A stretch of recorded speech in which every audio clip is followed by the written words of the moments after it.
আমিনুল ইসলাম প্রশ্ন করবেন রাকিবুল ইসলামকে। আমিনুল ইসলামের প্রশ্নের জবাব দিবে রাকিবুল ইসলাম, এজিএস প্রার্থী, ছাত্র অধিকার পরিষদ থেকে, ডাকসুতে এবার এজিএস প্রার্থী। তাকে আপনি সরাসরি প্রশ্ন করবেন। ফুয়াদ প্রশ্ন করবে অ্যাডভোকেট পলাশ ভাইকে, তারপরে আমরা অনুষ্ঠানটা শেষ করব। জি, আমিনুল ইসলাম। আসসালামু আলাইকুম, ধন্যবাদ মাসুক ভাই সহ অতিথিদেরকে। সরাসরি প্রশ্নে যদি আসি, আমার পরিচয়ের বিষয়টা শুনছিলাম এর আগে, আমি মানে আপনার প্রোগ্রামটা টোটাল দেখতেছিলাম প্রথম থেকেই, মনে করছিলাম আমাদের কপাল খারাপ এই জন্য যে 6 বছর পরে ডাকসু হচ্ছে, ছাত্র সংগঠনগুলোর প্রয়োজন ছিল আজকের এই তর্ক নয়, আজকে প্রয়োজন ছিল ছাত্রদের জন্য ছাত্র দল কি করবে, ছাত্র অধিকার পরিষদ কি করবে, ছাত্র শিবির কি করবে, আগামী দিনে তারা এই দেশটাকে কিভাবে সুন্দরভাবে গড়ে তুলবে, এইটি আজকের আলোচনার বিষয় হওয়ার প্রয়োজন ছিল। কিন্তু সেটি না হয়ে আজকে দেখতেছি যে ছাত্র শিবির কি করছে। আমি খুবই মানে দুঃখের সাথে এই বিষয়টি তুলে ধরলাম এই জন্য যে অ্যাডভোকেট পলাশ ভাই প্রথমে বক্তব্য শুরু করেছে, আপনি যে প্রশ্নটি করেছিলেন সেই প্রশ্নের জবাব না দিয়ে 1 মিনিটের মধ্যে উনি ছাত্র শিবিরকে নিয়ে বক্তব্য দেওয়া শুরু করে দিয়েছেন। এটি খুবই দুঃখজনক। আপনার প্রশ্ন ছিল যে কেন ছাত্র দল এখন পর্যন্ত তাদের কমিটি ঘোষণা করতে পারলো না। তিনি তার ব্যর্থতা প্রমাণ না করে তিনি শিবিরের উপরে দায় চাপায় দিয়ে তিনি চলে গেলেন। এরপরে রাকিব ভাই যে বিষয়গুলো বলছেন, আমার কথা হচ্ছে যে আমরা যদি এই পিছনের দিকে ভাই ফিরে যাই, আপনি আমিরে জামাতের এই 5 তারিখের পরের যে বক্তব্যটি দিয়েছেন সেটার ব্যাপারে অসংখ্যবার উনি নিজে বাংলাদেশ জামাতে ইসলামী ছাত্র শিবিরের পক্ষ থেকে এটি ক্লিয়ার করা হয়েছে যে উনি বলেছিলেন এটি আমার মানে এটি সংগঠনের মানে এটা বাংলাদেশের পক্ষ থেকে নয়, এটি তার ব্যক্তিগত একটি কথা ছিল, এটার ব্যাপারে তিনি ব্যাখ্যা দিয়েছেন। কিন্তু এটি নিয়ে আমরা আবার ওই একই বিষয়ে চলে গেছি। ইসলামী ছাত্র শিবিরের অর্থের যোগান কোথা থেকে আসে, এটি আজকেও এস এম ফরহাদের বক্তব্য এটা ক্লিয়ার করেছে। এই যে একটা বিষয় নিয়ে বারবার ঘুরে পেঁচাবে একই বিষয়, আমার মনে হয় যে আগামী দিনে ছাত্র সংগঠনগুলো আপনাকে কেন জিএস নির্বাচন করবে, আপনাকে কেন ভিপি নির্বাচন করবে? আপনি বাংলাদেশের ছাত্র সমাজের জন্য 5 তারিখের পর থেকে আপনাদের কার্যক্রম কি, আপনারা ছাত্রদেরকে দিয়ে কি করেছেন, এই দেশের জন্য আপনারা কতটুকু গড়ে তুলেছেন? ইসলামী ছাত্র শিবির গোটা পৃথিবীতে তাদের জনশক্তিদেরকে ছড়িয়ে দিয়েছে, তারা বিভিন্ন প্রতিষ্ঠানে বিভিন্ন জায়গাতে তারা তাদের অবস্থান তুলে ধরছে, দেশের সুনাম বয়ে নিয়ে আসতেছে। আজকে আপনারা কি করছেন, আপনাদের ছাত্র সংগঠন আগামী দিনে কি করবে, সেই বিষয়গুলো নিয়ে যদি আমরা আলোচনা করতে পারি তাহলে আমাদের কপাল ভালো হবে। আর এছাড়া যদি আমরা এভাবে লেগে থাকি, ছাত্র দল কমিটি দিল 593 জনার, রাত্রে মিছিল হলো, এরপরে ছাত্র শিবিরের দেওয়া পানির ফিল্টার গুলো ভেঙে ফেলা হলো, এটি দিয়ে ভাই বাংলাদেশের কোনো উন্নয়ন করা সম্ভব নয়। ধন্যবাদ, সালাম আলাইকুম। ওয়ালাইকুম সালাম, আপনাকে অসংখ্য ধন্যবাদ। রাকিবুল ইসলাম ভাই, আপনার এইবারের সর্বশেষ বক্তব্য আজকের এই অনুষ্ঠানে। পলাশ ভাইয়ের নেটটা ডিস্টার্ব করতেছে, আছে উনি আমাদের সাথে যুক্ত। জি, আমি ওনাকে অসংখ্য ধন্যবাদ দেই। আসলে আমি প্রথম থেকে এই প্রিপারেশন নিয়ে এখানে বসেছিলাম যে আসলে আমরা ডাকসু কেন্দ্রিক কথা বলবো। আমি এই কারণে কিন্তু প্রথমেই আমি বলেছিলাম যে আসলে আমরা অতীত নিয়ে এত বেশি চর্চা করি, এত বেশি অতীতে ফিরে যাই, যার কারণে আমাদের ভবিষ্যৎটা এখন অন্ধকার। আমরা আসলে জানি না যে আগামীকাল কি করবো, আমরা আসলে জানি না আগামী বছর আমাদের কি করতে হবে। তো এই কথাটা কিন্তু আমি প্রথমেই বলে নিয়েছিলাম, কারণ আমি জানি যে এই টকশো শুরু হইলে তারপরে আসলে এর বাঁধ ভাঙা ঢেউ কোন দিকে যাবে, হ্যাঁ, এর কোনো কুল কিনারা নাই, একজন আরেকজনের বিষোদগারের মধ্যে আমরা লিপ্ত হয়ে যাব। এই জন্য আমি বারবার ভাবছিলাম যে ডাকসু নির্বাচনে ছাত্র শিবির, ছাত্রদল, ছাত্র অধিকার পরিষদ কোন প্যানেল সেরা, আসলে আমাদের কেন প্যানেলটা সেরা, আমরা কি করতে চাই, এই বিষয়গুলো নিয়ে আমাদের কথা বলা উচিত ছিল। ধন্যবাদ সেই ভাইকে। আমি আসলে উনি আরেকটা প্রশ্ন রেখে গেছেন যে 5 তারিখের পরে আমরা কি করেছি। 5 তারিখের পরে আমরা এদেশের শিক্ষার্থীদের জন্য আবেদন ফি, অর্থাৎ চাকরির আবেদন ফি কমিয়ে 200 টাকা করার আন্দোলন করেছি। এই আন্দোলনটা আমাদের আরো আগে ছিল, হ্যাঁ, এবং এইবার এসে সেই আন্দোলনটা পূর্ণতা পেয়েছে। 5 তারিখের পরে আমরা পিএসসি সংস্কার, যে পিএসসি এর প্রশ্ন ফাঁসের বিরুদ্ধে আমরা আন্দোলন করেছি, পিএসসি সংস্কারের দাবিতে আমরা আন্দোলন করেছি। 5 তারিখের পরে আমরা ডাকসুকে কার্যকর করার জন্য প্রায় 80 ঘন্টা অনশন করেছি। 5 তারিখের পরে শিক্ষার্থীদের যে কোনো অধিকার আদায়ে ঢাকা বিশ্ববিদ্যালয়ে তাৎক্ষণিকভাবে ছাত্র অধিকার পরিষদ শিক্ষার্থীদের পাশে দাঁড়িয়েছে। আমাদের হয়তো আর্থিক অবস্থা নাই, যার কারণে আমরা 3 কোটি টাকা 5 কোটি টাকা খরচ করে, হ্যাঁ, লাইটের ঝলকানিতে সবকিছু আলোকিত করে সেই প্রোগ্রাম করার মতো সামর্থ্য নাই, কিন্তু আমাদের যে সামর্থ্য আছে, সত্য কথা বলে যাওয়া, আমাদের সামর্থ্য আছে শিক্ষার্থীদের অধিকার আদায় করার জন্য লড়ে যাওয়া, সেই বিষয়গুলো আমরা করেছি। পাশাপাশি আমি এজিএস হলে কি করব আমি ছোট্ট করে একটু বলি, যেহেতু এই বিষয়গুলো নিয়ে আমাদের আজকে আলোচনা করা উচিত ছিল। আমি যদি এজিএস হতে পারি তাহলে আমার প্রথম এবং প্রধান যে এজেন্ডাটা আমি আসলে রেখেছি যে বাংলাদেশের বিশেষ করে মানবাধিকার সংস্থা আসার পর থেকে আমরা দেখতে পাচ্ছি যে ট্রান্সজেন্ডার ইস্যুটাকে নর্মালাইজ করবার একটা হীন চেষ্টা হচ্ছে। সো আমি এজিএস হিসাবে আমি এই জায়গাটায় একটা পয়েন্ট রেখেছি গুরুত্বপূর্ণ, যে ঢাকা বিশ্ববিদ্যালয়ে ট্রান্সজেন্ডার ইস্যুতে জিরো টলারেন্স নীতি আমি অনুসরণ করব। কারণ আমরা বিগত 2 বছরে দেখেছি ঢাকা বিশ্ববিদ্যালয়ে ট্রান্সজেন্ডার কোটা চালুর মাধ্যমে ট্রান্সজেন্ডারদেরকে ঢাকা বিশ্ববিদ্যালয়ে ভর্তি করার একটা ষড়যন্ত্র আমরা দেখতে পাচ্ছি। দেখেন, ট্রান্সজেন্ডাররা যদি ঢাকা বিশ্ববিদ্যালয়ে ভর্তি হয় তাহলে তারা কি হবে, তারা নারীদের হলগুলোতে অ্যালট পাবে, তারা নারীদের ওয়াশরুম, নারীদের কমন রুম গুলোতে শেয়ার করবে। এটা আমাদের নারী শিক্ষার্থী এবং নারী বোনদের জন্য বিব্রতকর এবং নিরাপত্তাহীনতার বিষয়। আমরা এর আগে দেখেছি যে নীলক্ষেতের যে কর্মজীবী হোস্টেল, সেখানে ট্রান্সজেন্ডার ইস্যুতে একজন ট্রান্সজেন্ডারকে হোস্টেলে সিট দেওয়া হয়েছিল, তারপরে কিন্তু পুরো হোস্টেলের সবাই কিন্তু তার প্রতিবাদ জানিয়েছে। বাংলাদেশের মূল্যবোধ বিরোধী যে কোনো ষড়যন্ত্র যদি করা হয় তাহলে তার বিরুদ্ধে প্রতিবাদ হিসেবে আমি এই এজেন্ডাকে রেখেছি। পাশাপাশি আমরা আরেকটা বিষয় আমি বলতে চাই যে DU in automation 1 point solution, অর্থাৎ ঢাকা বিশ্ববিদ্যালয়ের যে লালফিতা দৌরত্ব রেজিস্টার বিল্ডিং এর যেই অচল অবস্থা, এটাকে আমরা অটোমেশন পদ্ধতির মাধ্যমে নিয়ে আসতে চাই। এখন এআই, আর্টিফিশিয়াল ইন্টেলিজেন্সের যুগে আমরা এখন ফাইল নিয়ে একটা সিগনেচারের জন্য দৌড়াই, একটা সার্টিফিকেট তুলতে গেলে আমাদের 1 সপ্তাহ চলে যায়। ঢাকা বিশ্ববিদ্যালয়ে ভর্তি হওয়ার চেয়ে, চান্স পাওয়ার চেয়ে ভর্তি হতে আমাদের কষ্ট হয়ে যায়। এই জায়গায় আমরা অটোমেশন পদ্ধতি নিয়ে আসতে চাই। আমরা আমাদের শিক্ষার্থীদের যুগোপযোগী করবার জন্য হলগুলোতে প্রত্যেকটা হলে আমরা কম্পিউটার ল্যাব দিতে চাই।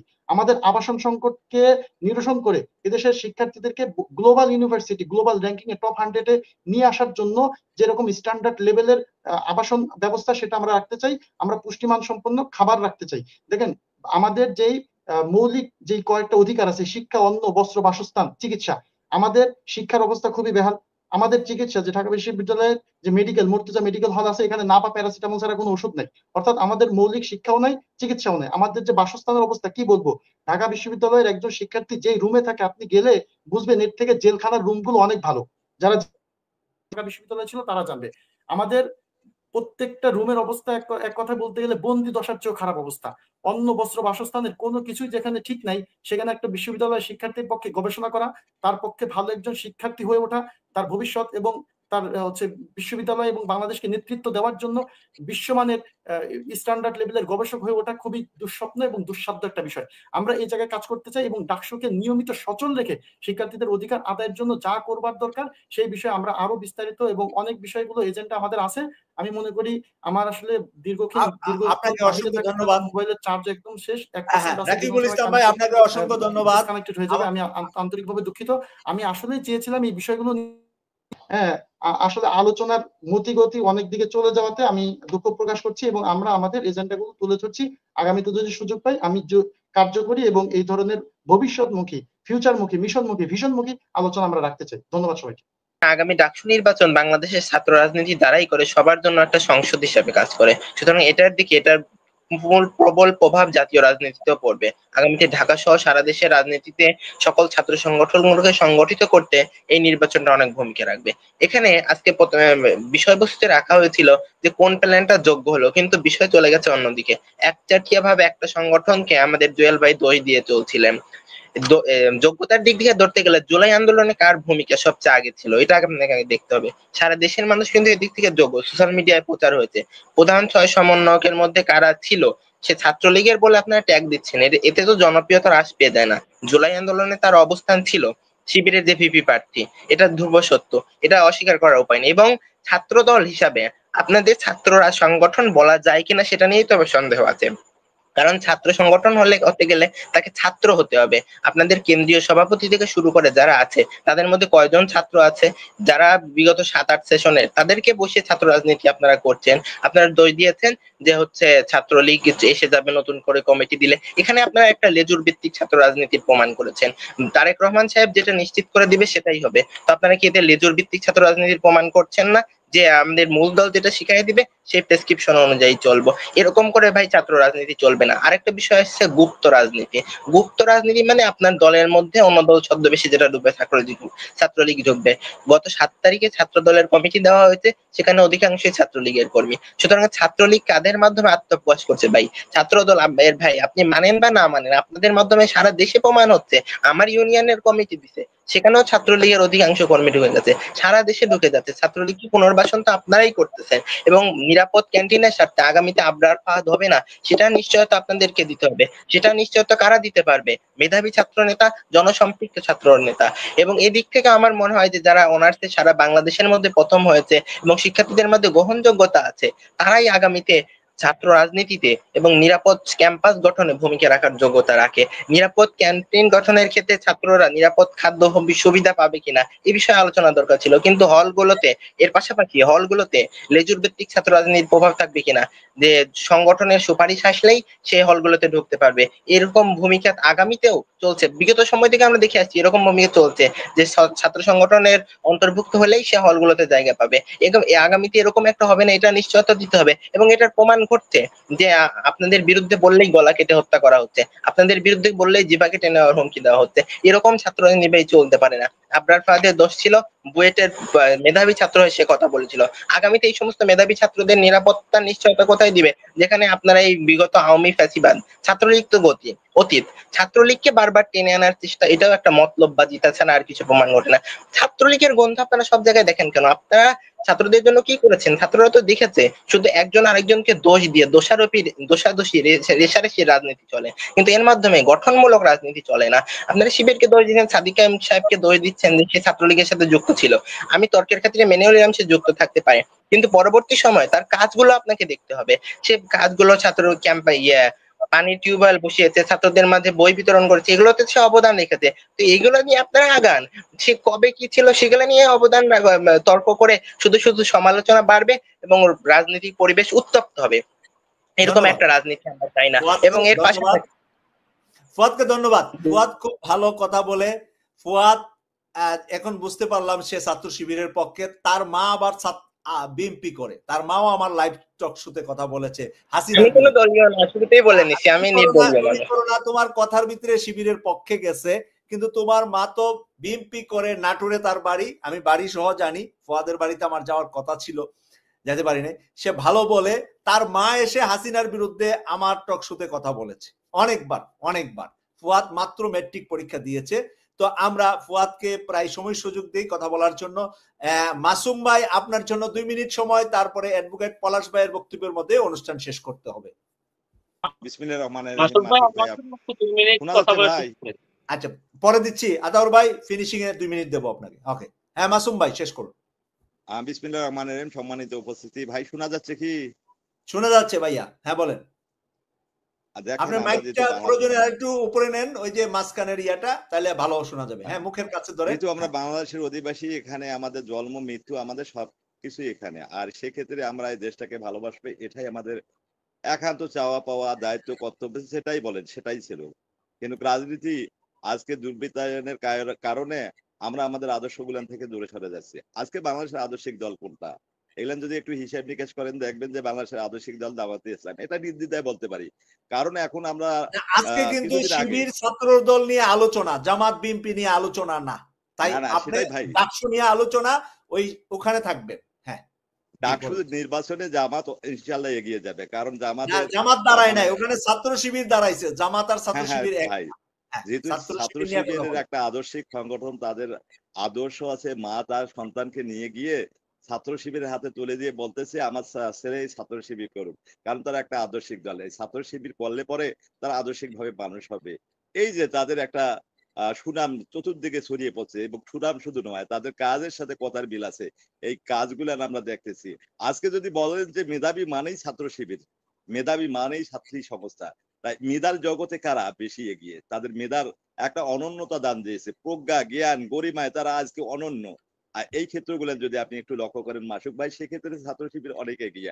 আজকে আমরা যতই কথা বলি, ট্যাগ দেই, যতই আমরা কথা বলি ট্যাগ দেই, রং কাটা, এটা সেটা বলি, কিন্তু বাংলাদেশের মানুষ আজকে সচেতন। বাংলাদেশের মানুষ বুঝতে পেরেছে, আমার মা আমার বোন বুঝতে পেরেছে, ছাত্র শিবির মানে সেরা, ছাত্র শিবির মানে মেধাবী। তাদেরকে এভাবে ট্যাগ দিয়ে কোনো কাজ হবে না। আমার বিশ্বাস দাবি শিক্ষার্থীরা ছাত্র শিবিরকে ভোট দিয়ে তাদেরকে জয়যুক্ত করবে, আর ইনশাল্লাহ তারা জয়যুক্ত হবে যদি নিরপেক্ষ ভোট হয়। আর যারা আজকে কথার ফাঁকে ফাঁকে হাসে, তাদের মানবিকতা নাই, তারা শুধু ক্ষমতায় পেতে চায়। এখানে ক্ষমতা দিয়ে কি করবেন? ছাত্র শিবির ক্ষমতার জন্য রাজনীতি করে না, তারা রাজনীতি করে একটা আদর্শের জন্য। আপনি একটা আদর্শ দিয়ে আদর্শকে ঢেকে ফেলতে পারেন, কিন্তু ক্ষমতা দিয়ে আদর্শকে ঢেকে ফেলতে চাইলে আপনারা নিজেরাই শেষ হবেন। ধন্যবাদ মাসুদ ভাই। আপনাকে ধন্যবাদ, মাসুম ভাইকে ধন্যবাদ। পলাশ ভাইয়ের কাছ থেকে এখন আমরা ফিনিশিং। পলাশ ভাই 5 মিনিট সময় নেবেন আপনি। শোনা যাচ্ছে ভাই? জি, শোনা যাচ্ছে। আমি কেন একটু কম শুনতে পাচ্ছি, কারণ একটু দেখেন তো লেভেলটার সমস্যাটা কি। না, শোনা যাচ্ছে, আমরা ভালো কম শোনা যাচ্ছে আমার। ভালো শোনা যাচ্ছে, হ্যাঁ বলেন ভাই। জি, শোনা যাচ্ছে পলাশ ভাই, ভালো শোনা যাচ্ছে। হ্যাঁ, আমি শুনতে পাচ্ছি কম। না, অসুবিধা নাই, আপনি বলেন, আমরা শুনতেছি ভালো। ঠিক আছে, শোনা যাচ্ছে? জি। কি লাউড স্পিকারটা আসে না কেন? আচ্ছা, হ্যালো, আচ্ছা ঠিক আছে, আমি শুনতে পাচ্ছি না, কিন্তু আমি বলে যাই, আপনারা শুনেন। বিষয়টা হচ্ছে কি, মাশরুফের কাছে আমার একটা প্রশ্ন, সেটা হচ্ছে কি, আপনারা যখন দর্শকদেরকে প্রশ্ন করতে বলেন, তারা আসলে প্রশ্ন দেয় না, মন্তব্য করে, এটা বিষয়ে তাদেরকে একটু ভালো করে বুঝাই দিবেন। অনেকে এটা বোঝার ক্ষমতা নেই। হ্যাঁ, একটু ক্লিয়ারলি ভাবে বুঝিয়ে দিবেন যে প্রশ্ন কোনটা, মন্তব্য কোনটা, আর বক্তব্য কোনটা। এই তিনটার ক্লারিফাইটা বুঝতে হবে তাদেরকে। এটা যদি ক্লারিফাই না বুঝে, তাহলে আমার মনে হয় যে এখানে কথা বলাটা তাদের ঠিক নয়। হ্যাঁ, এটা শুধুমাত্র দুর্বলতা বৃদ্ধি পায়, শুধু দুর্বলতা সব করে, আর কোনো কিছুই না। তো আপনি ক্লিয়ারলি ভাবে নেক্সট কোনো প্রোগ্রামে দর্শকদেরকে যারা প্রশ্ন করতে চায় তাদেরকে বলে দিবেন যে 2-1 লাইনের মধ্যে ছোট করে প্রশ্ন করা। এখানে মন্তব্য দেওয়ার যদি দিতে চায় সেটা ভিন্ন ব্যাপার, যদি কোনো ধরনের কমেন্টস রাখতে চায় সেটা ভিন্ন ব্যাপার। কিন্তু তারা দেখা যাবে যে আপনি প্রশ্ন করবে, প্রশ্ন নাই, তাদের নিজে একটা কমেন্টস দিয়ে দিল, এটা কিন্তু অযোগ্যতার একটা প্রমাণ বটে। তো আমি যে বিষয়টা বলতে চাচ্ছি এখানে, আপনার যে ইস্যুটা, আমি সেই বিষয়টা বলবো। পলাশ ভাইয়ের সাউন্ডে প্রবলেম হচ্ছে। পলাশ ভাই, আপনার সাউন্ডে প্রবলেম হচ্ছে, একটু সাউন্ডটা ঠিক করেন, আমরা আবার আপনার কথা শুনবো। পলাশ ভাই, আপনার এখানে সাউন্ড ক্লিয়ার না, সাউন্ড খারাপ হয়ে গেছে। আচ্ছা, আতাউর রহমান সরকার ভাই 2 মিনিট সময় চেয়েছিলেন। আতাউর ভাই, আপনি 2 মিনিট কথা বলুন, এর মধ্যে পলাশ ভাই আসলে পলাশ ভাইকে আমরা সুযোগ দেব। ধন্যবাদ মাসুদ ভাইকে।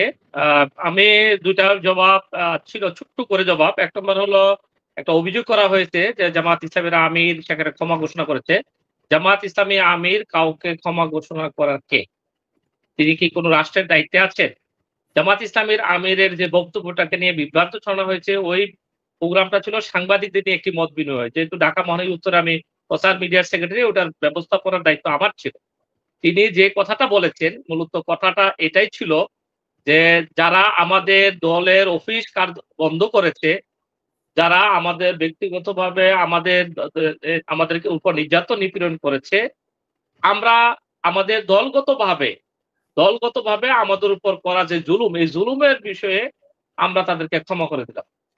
কিন্তু আমাদের জনশক্তির মধ্যে যারা নির্যাতন নিপীড়নের শিকার হয়েছে, এর ক্ষেত্রে কেউ যদি প্রতিকার চা, এবার সেই ক্ষেত্রে সংগঠন তার পাশে থেকে তাকে সহযোগিতা করে। এখানে একটা মিথ্যা সেখানে অভিযোগ সেখানে ছড়িয়ে দেওয়া হয়েছে। দ্বিতীয় যে বিষয়টা বলা হয়েছে যে ইসলামী ছাত্র শিবিরের সেখানে এই পরে মানে গুপ্ত সংগঠন, এখন পরবর্তী অবস্থান।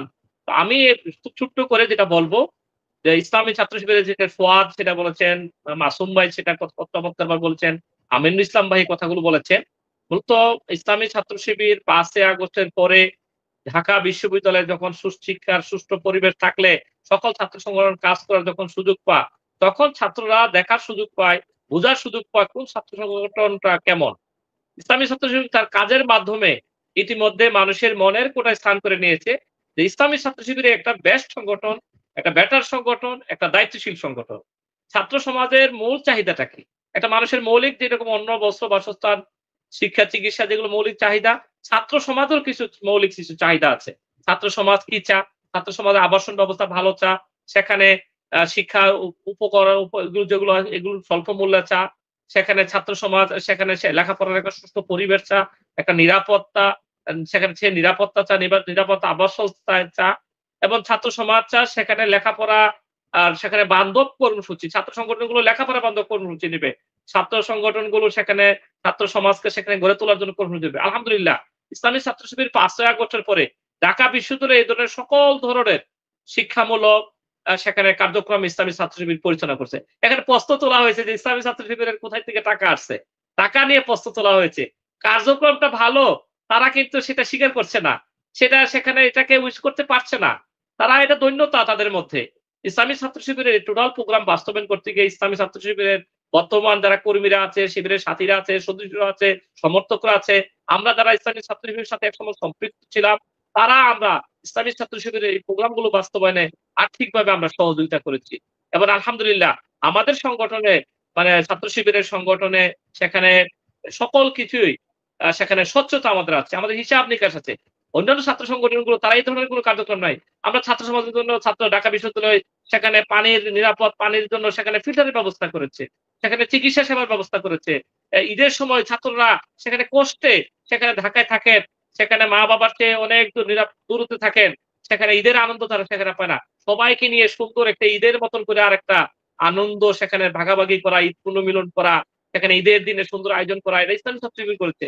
এটা একটা দায়িত্বশীল একটা সংগঠন, চিন্তাশীল সংগঠন না হলে সেটা হতো না।